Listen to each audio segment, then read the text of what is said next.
The golden sunlight of late afternoon spilled across the grand hall of the Imperial Theater, bouncing off crystal chandeliers and gilded pillars where one of the most prestigious charity galas of the year was unfolding. It was a night of elegance, of wealth paraded in glittering gowns and tailored tuxedos. The room hummed with the sound of polite laughter, champagne glasses clinking, and the soft notes of a polished black grand piano under the masterful fingers of a renowned performer.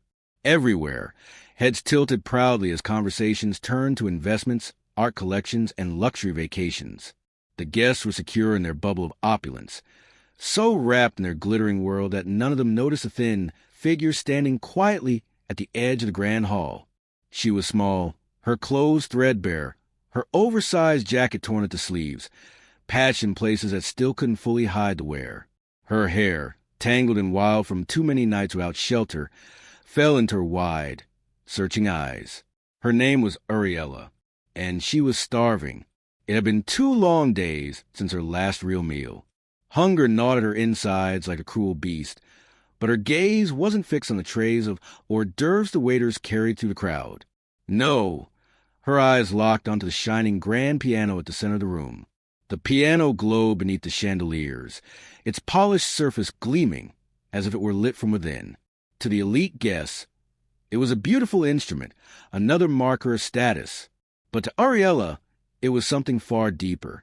That piano was home. That piano was safety. That piano was every memory of her mother telling her that music could heal wounds even the world could not see. She pulled her jacket closer around her frail frame, as if it could shield her from the stares she would surely draw. Then, with a courage born of desperation, she took one trembling step forward. Her throat was dry, her voice fragile, yet the words spilled out anyway, so soft they nearly dissolved in the air, yet strong enough to bring the room to a standstill. "See, can I play for food?" For a heartbeat, silence spread across the hall. The pianist's hands froze above the keys. Guests turned one by one, eyes narrowing as they registered the sight of the ragged girl daring to interrupt their perfect evening. And then laughter. Cruel, mocking laughter that echoed like glass shattering. Women glittering with diamonds covered their mouths as if to stifle their amusement, while men in tuxedos chuckled openly. "What's next?" One man sneered loud enough for all to hear. "Will she sweep the floors for dessert?" The laughter swelled, filling the golden hall like a cruel tide. The pianist himself smirked, shaking his head as if entertained by the absurdity. To them, Ariela was nothing more than a filthy street girl who had wandered into their world by mistake. Her cheeks burned, her throat constricted. For a moment, humiliation nearly crushed her. She wanted to turn, to flee, to melt into the shadows. But then she remembered. Her mother's voice, soft and full of love, long before the accident had stolen her away. "Never stop playing, Ariela. Music is your gift. One day it will save you." So Ariela swallowed her fear. Hunger steadied her trembling legs. With hesitant steps, she moved toward the piano. The pianist, still amused, stood and offered a mock bow, as though presenting her to the crowd. The guests tittered again, already eager for her failure. Ariela placed her hands above the keys. The cool ivory felt foreign, different from the battered school piano she used to practice on.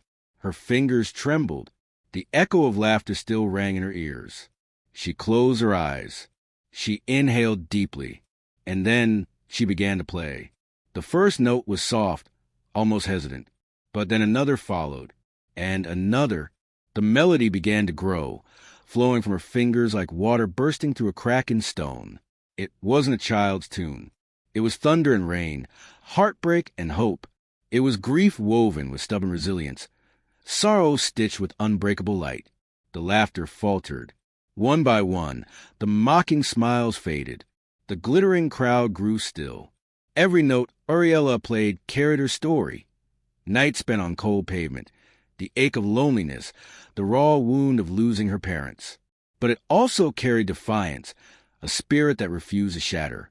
The music rose and swelled, filling the grand hall, until even the chandeliers seemed to tremble with its force. By the time she struck the last trembling chord, the hall was utterly silent. It felt as though the entire world had stopped breathing. And then applause. thunderous applause that shook the very air. Guests leapt to their feet, cheers rising like a storm. The same men and women who had laughed moments before now clutched their chests, tears glittering in their eyes. The pianist stood frozen, his smirk erased, disbelief etched across his face. Ariela sat trembling at the bench, tears streaming silently down her cheeks. She hadn't wanted fame. She hadn't wanted applause. All she had wanted was food. But the world had given her something else. From the front row, a man rose. His silver hair gleamed under the chandeliers, his tailored gray suit impeccable, but it was his eyes, kind and unwavering, that held the most power. Mr. Callum Harrington, a billionaire philanthropist who had sat quietly while others mocked. Now his voice carried across the hall with calm authority. "This girl doesn't belong on the streets," he said.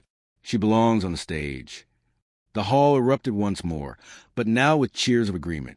Ariela blinked through her tears as Mr. Harrington approached, his hand extended, not just with food, but with something she thought lost forever, opportunity. Ariela stared at the man's outstretched hand as though it were a mirage. For so long, no one had looked at her without pity or disdain. No one had seen her as more than a burden. And now here was Callum Harrington, a man of immense power and wealth, offering her something she hadn't dared to dream of, hope. Her voice cracked when she whispered, I just wanted food." Mr. Harrington's smile was gentle. "And you shall have it, child. But you'll have much more than that. You have a gift, and the world deserves to hear it. Come with me after tonight. You won't be alone anymore." The applause continued around them, but to Ariela, it was all background noise. In that moment, it was only her and the man who believed in her. Slowly, almost fearfully, she placed her trembling hand in his. That night was the first night in years that she didn't sleep on cold pavement. Mr. Harrington gave her a small guest room in his estate. Her own bed, her own blankets, her own lamp that glowed warmly in the dark. It felt unreal. She lay awake for hours, staring at the ceiling, her heart torn between gratitude and fear that she would wake to find all gone. But morning came, and with it, food that filled her belly until she nearly cried, clothes that fit her, books placed in her room, and, most importantly, a piano. Not just any piano, an instrument tuned and polished, waiting for her hands. When she touched the keys, the old hunger returned, not for food, but for music. She played for hours, her fingers pouring out melodies until her arms ached. Servants passed the room and paused, listening with awe. Mr. Harrington himself would sometimes stand quietly at the door, watching her with eyes that glistened as though he were looking at a miracle. Soon, he arranged teachers. Some were skeptical at first. How could a girl from the streets match the discipline of their students?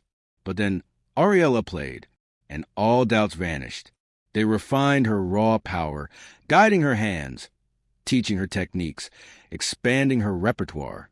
Yet they all agreed on one thing. Her greatest strength was not in her training, but in the soul she poured into every note. Word spread quickly. The story of the homeless girl who stunned the Imperial Theater became a whisper across the city, then headlines in newspapers. People flocked to small recitals where she performed, curious at first, then awed. Ariela became a name spoken with reverence. But fame didn't erase the shadows inside her. At night, when the applause was gone, she lay awake, fighting the fear that it was temporary. That one day, Mr. Harrington would decide she wasn't worth the trouble, that her gift would falter, and she would be cast aside again.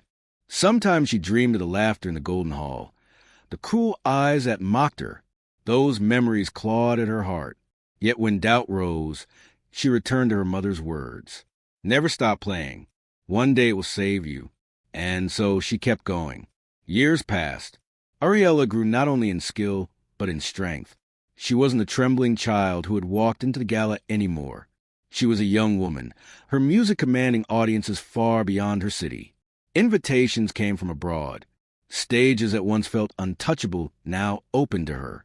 But through it all, she never forgot who she had been. Whenever she stood on a stage, she remembered the hunger, the cold, the loneliness. And instead of bitterness, she used it as fuel.